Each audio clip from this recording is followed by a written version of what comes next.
আসসালামু আলাইকুম। আমি মোহাম্মদ রবিউল আওয়াল। আমি স্কয়ার টেক্সটাইল ডিভিশনের লোকাল প্রকুরমেন্টে আছি। আর আমি বিএইচআরএম এ ভর্তি হয়েছি। বিএইচআরএম এ আমি আসছি মেইনলি হচ্ছে আমার যে লোকাল প্রকুরমেন্টের যেখানে আছি সেইখানে আমি আমার কিভাবে স্কিল ডেভেলপ করতে পারি এবং আমার যে কাজটা করছি কাজটাকে আরও কীভাবে স্মুথলি করতে পারি এবং আমার সোর্সিং এর যে ইস্যুটা আমার মেইনলি যেটা আমার লোকাল প্রকুরমেন্টের যেটা মেইন যে সোর্সিং করে কীভাবে প্রকুর করব সেই জিনিসটা আমি এখান থেকে শেখার জন্য আসছি।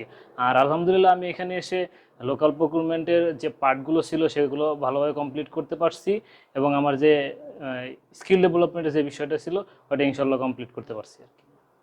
আর আমি যারা আরও আগ্রহী আছেন, যারা বিআইচআরএম থেকে আপনারা সাপ্লাই চেইনে পিজিডি করতে চান তারা করতে পারবেন। এখানে এখানে ভালোভাবে সারা সবাই আন্তরিক, ভালোভাবে সবাই শিখায় আর কি।